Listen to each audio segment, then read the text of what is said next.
Welcome back again in my YouTube channel. और इस video में देखने वाले हैं कि हम किस तरह से हेडर एंड इस सेक्शन को बना सकते हैं। ठीक है, तो आज तक जो भी आपने हेडर देखे होंगे वो नॉर्मली कुछ इस तरह का हेडर देखा होगा, इस तरह का।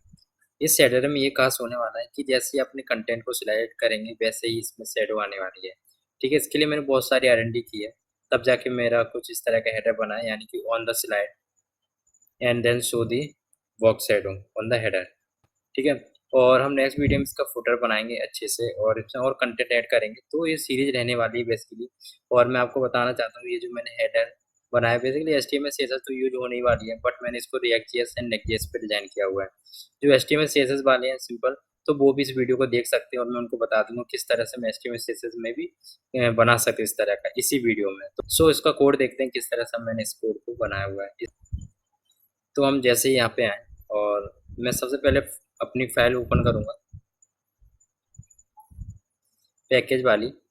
ठीक है, इसके अंदर मैंने एक लेआउट नाम के फ़ोल्डर बनाया हुआ है जिसके अंदर कुछ फुटर है, सिंपल ये फुटर है। ठीक है, तो आप भी बना लेना। तो ये मैंने जैसे ही फुटर बनाया हुआ है और आप देख भी सकते हैं कि यहाँ पे मेरा फुटर भी आ रहा है। ठीक है, ओके। और फिर आप देख सकते हैं कि हेडर, जो कि कुछ इस तरह का हेडर मैंने बनाया हुआ है। ठीक है, जो मैंने R&D की है सिर्फ़ इतने ही कोड में की है, जैसे ये रहा। ठीक है, इतना ही मैंने कोड किया हुआ है R&D की बेसिस पे। ठीक है, तो इसमें क्या हो रखा है मैं आपको बताता हूँ। ये मैंने एक हेडर लिया है और उसके अंदर मैंने नैब लिया है, जो कि ये सबसे पेरेंट डिव है इनका, जो कि हेडर का चाइल्ड है। ठीक है, और फिर मैंने लिंक ले रखा हुआ है जो कि पार्किंग वो लिखा हुआ है, जो कि ये दिख रहा है आपको। ठीक है, और होम अबाउट यानी इसको मैंने जस्ट URL के अंदर डाल के रखा हुआ है और ये देख सकते हैं आप। ठीक है, इतना कोड। और फिलहाल तो मैं इसे रिमूव करता हूँ। ठीक है, ये रहा UR and this is a image search. ठीक है, ये रहा। ठीक है, तो ये आपको सेक्शन समझ में आ गया HTML का। ठीक है, ये है हमारा हेडर। मैंने आपको फुटर दिखाई दिया, सिंपल फुटर में कुछ नहीं लिखा, एक डिव के अंदर H1 के अंदर फुटर लिख दिया है मैंने। और ये हेडर का मैंने आपको कोड दिखा दिया है। ठीक है, आप चाहें तो इसको पोस्ट करके और ये लिख भी सकते हैं आपको। ठीक है, रिएक्ट वाले भी लिख सकते हैं, Next.js वाले भी लिख सकते हैं। ठीक है, और हम बात करें इसमें, और इसको मैंने एक्सपोर्ट किया हुआ है सारी फाइल को index.ts फाइल में। ठीक है, और लेआउट में हम आए तो मैंने क्या किया है, जो मेरी हेडर फाइल थी उसको मैंने यहाँ पर दे दिया है और यहाँ पर दे दिया है। ठीक है, अब ये क्या चीज़ है मैं आपको समझाता हूँ।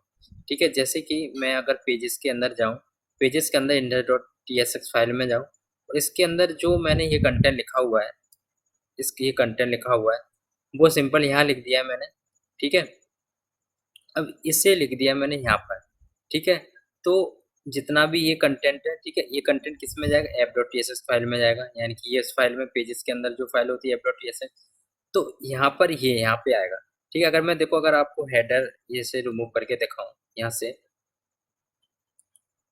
ठीक है, अब देखो, पेज को जस्ट रिफ्रेश करता हूँ। ठीक है, अब हेडर रिमूव हो गया। क्यों हो गया? क्योंकि जो मेन कंटेंट आ रहा है वो यही तो आ रहा है। ठीक है, जो मेन कंटेंट आ रहा था वो यहाँ पे आ रहा था सिंपल, वो मैं रिमूव कर दिया। अब वो मैंने रिमूव कर दिया तो यहाँ पे जो भी कंटेंट था वो यहाँ पे आ गया, यानी कि हमने एक तरह से हेडर इंक्लूड करा दिया। ठीक है, ठीक है, कंट्रोल एस कर दिया और जस्ट अभी ये हेडर आ गया होगा। ठीक है, ये हेडर आ गया। ठीक है, मैंने यहाँ पे इंक्लूड करा लिया। अब ये जो आ रहा है हेडर के अंदर, तो एज अ चिल्ड्रेन हम पास करा सकते हैं, वो ही मैंने किया हुआ है लेआउट के अंदर। ठीक है, वो जो वहाँ पे आ रहा है ना app.tsx फाइल में, तो उसे एज अ मैंने चिल्ड्रेन यहाँ पर ले रखा है। ठीक है, यहाँ पे देखो, अगर मैं इसको रिमूव भी कर दूं, देखो, अगर मान लो मैं इसको कमेंट कर दे रहा हूँ अभी के लिए। ठीक है, मैंने कमेंट कर दिया। अब देखो, अब मुझे आप गैस करके बताओ क्या आने वाला है। ठीक है, अब मेरा जो हेडर एंड फुटर आ गया, क्योंकि इसको मैंने अब शुरू दे रखा है तो ये आपको फुटर इसके ऊपर मर्ज हो गया है। ठीक है, यानी कि फिक्स दे रखा हुआ है, आप शुरू बोल रहे हैं फिक्स बोल लो। ठीक है, तो इसलिए ये इसके ऊपर ओवरलैप कर गया। ठीक है, यानी कि अगर मैं एज ए चिल्ड्रन यहाँ पे पास ना करूँ तो मुझे कोई कंटेंट नहीं दिखेगा। मतलब कि app.tsx के जितने भी हमारा कंटेंट है वो आ रहा है हमारा लेआउट के अंदर, और यहाँ पे ये एज ए चिल्ड्रन हमें पास होता हुआ दिखाई पड़ रहा है, वो ही हमारा ये दिख रहा है। ठीक है, अब हम बात करते हैं, मैंने आपको इतना बता दिया आइयो। ठीक है, देखो, मैंने कुछ नहीं किया, app.tsx फाइल है जो हमारा लेआउट था वो हमने यहाँ इंक्लूड करा लिया, एज ए चिल्ड्रन हमने इसको उन्हें लेआउट के अंदर, यानी कि जो हमने लेआउट बनाया हुआ है, ठीक है, लेआउट के अंदर एज ए चिल्ड्रन हमने दे रखा है, ठीक है। फिर से मैं समझाता हूँ, देखो पैकेज नाम का आपको फ़ोल्डर नहीं मिलेगा, नेक्स्ट.जेएस वाले तो को बिल्कुल नहीं मिलेगा, और जो हमारे रिएक्ट वाले उनको एक फ़ोल्डर बनाना पड़ेगा, package, module theme and layout. आप चाहें तो इनको इधर-उधर भी कर सकते हैं, जब नॉलेज हो आपको तो ही करना, ठीक है। अगर हम बात करें लेआउट के अंदर जो हमारी फाइल है वो फुटर है, फुटर का कोड रखा हुआ है इसमें, आप देख सकते हैं। और यहाँ पर जो लेआउट लेआउट को अभी नहीं देखें, हमारा फिर हेडर का कोड रखा हुआ है पूरा जितना भी है हमारा, ठीक है। इसको अगर मैं समझाना चाहूँ तो देखो, जैसे हम स्क्रॉल करते हैं तो जो विंडो डॉट स्क्रॉल बाय लिखा होता है, जो हम स्क्रॉल से करते हैं ना, तो उसका वो देता है कि हमने कितना स्क्रॉल कर लिया। अगर हम ऊपर जाएँगे तो हमारी वैल्यू डिक्रीमेंट होती है, जैसे हम नीचे आएँगे स्लाइड में यहाँ पर, तो हमारी वैल्यू इंक्रीमेंट होती है। जैसे हमारी इंक्रीमेंट हुई तो मैंने क्या किया है, जो हमारा ये वाला डिव है, तो इसको मैंने यहाँ गेट कर लिया यूज रेफ हुक से, डॉट करंट, और यहाँ पे मैंने बॉक्स शैडो दे दिया है और उसका बैकग्राउंड दे दिया है। अगर मान लो इससे जैसे ही नीचे आता है, मतलब कि इससे 100 से लेस देन होती है कंडीशन, तो इसमें आ जाता है, तो ऑफकोर्स बॉक्स शैडो में नन कर दिया है, और उसका जो बैकग्राउंड है वो एक तरह से ट्रांसपेरेंट कर दिया है। सिंपल ये किया हुआ है। और सबसे समझने वाली बात है यूज रैप की। यूज रैप फंक्शन से हम बहुत कुछ कर सकते हैं, मतलब ये री-रेंडर नहीं कराता किसी भी कंपोनेंट को, बल्कि ये डायरेक्ट टारगेट करता है किसी भी हम कह सकते हैं किसी भी डोम एलिमेंट को, ठीक है। वो ही मैंने यहाँ पे किया हुआ है, ठीक है। तो और मैंने देखो index.ts फाइल में क्या हुआ है, इसको मैंने एक्सपोर्ट डिफ़ॉल्ट किया हुआ है, मतलब कि इसको मैंने एक तरह से डायनामिक एक्सपोर्ट किए हुए हैं, ठीक है।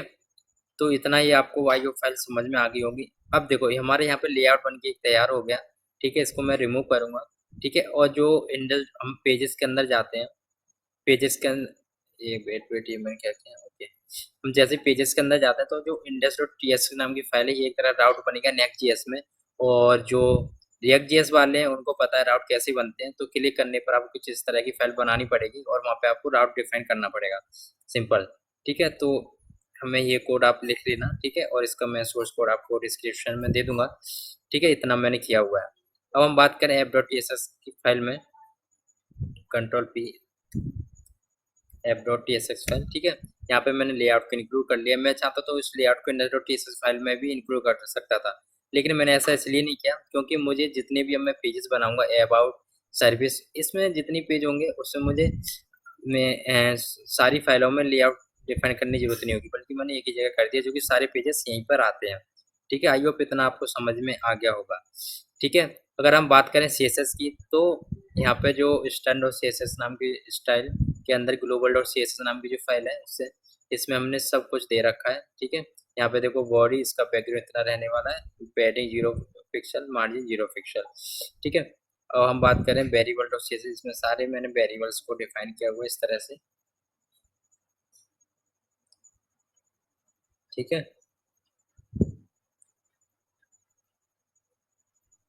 कुछ इस तरह से, ठीक है। और हम इन्हीं वेरिएबल्स को मैंने ग्लोबल डॉट सीएसएस फाइल में इंक्लूड करा लिया, ठीक है, इंपोर्ट करा लिया है। और इसके बाद मैंने जो बॉडी का है आपको ये समझ में आ ही रहा होगा। और डॉट नैब, अब आते हैं अपने हेडर में, जो मैं आपको पहले भी समझा चुका हूँ, ठीक है। जो मैंने यहाँ पे क्लास दी है नैब, इसके अंदर जितने भी हमारे चिल्ड्रन हैं, ठीक है, तो मैं इस लेआउट को भी रिमूव करूँगा अभी के लिए, और इंडेक्स को भी रिमूव करूँगा, और अपने हेडर रखूँगा और ग्लोबल, ठीक है, और ऐप डॉट टीएसएक्स को, ठीक है, ओके।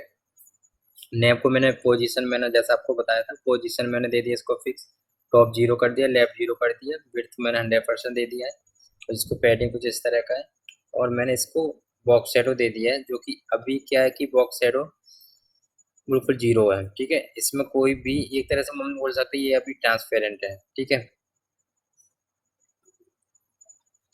ओके। इसको मैंने ट्रांजिशन दे रखा है और 1 सेकेंड, मिली सेकेंड का, वो सॉरी 1 सेकेंड का, ठीक है। और जितनी भी हमारे नैब नैब जो लिंक्स हैं उनको मैं डिस्प्ले फ्लैग्स दे दिया है, उसको जस्टिफाई स्पेस बिटवीन दे दिया, जैसे कि आपको ये दिख रहा है यहाँ पे, ठीक है।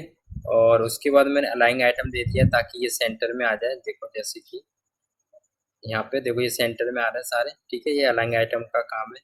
और वर्ड रैप का काम ये होता है, जैसे कि अगर मैं इसको F12 करके आपको अगर दिखाऊं, तो जस्ट ओके, तो वर्ड रेफ, ओके, वर्ड रेफ ये देखिए, इसका काम ये है, ठीक है। ओके, ठीक है। और हम अगर बात करें डॉट नेव, इसमें हमने जो कॉलआउट्स गैप दे रखा हुआ है 40%, इसका मतलब है कि हमारे जो यहाँ पे जो स्पेसेस दिख रहे हैं यहाँ पे वो अब नहीं दिखेंगे। ओके ओके ओके, यहाँ पे ठीक है, मतलब कि इनके बिटवीन, लेकिन अभी इनको तो दिखेगा, ठीक है। ये अभी रेफ्रेश नहीं हुआ, ओके, ठीक है। अभी ये दिख रहे हैं ये जो है कंटेंट, लेकिन इनमें अभी कॉलम गैप नहीं दिख रहा है, ठीक है, क्योंकि हमने यहाँ से हटा दिया है, ठीक है। ये सारे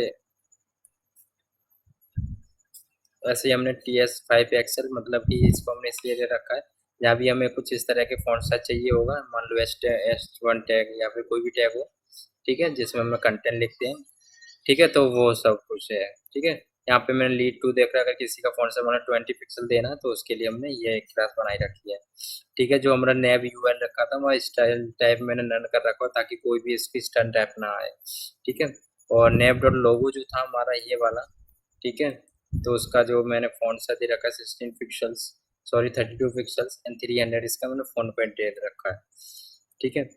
ऐसे मैंने एंकर टैग का मैंने यहाँ CSS लिख रखी है, ठीक है, जो कि कुछ ये है, ठीक है।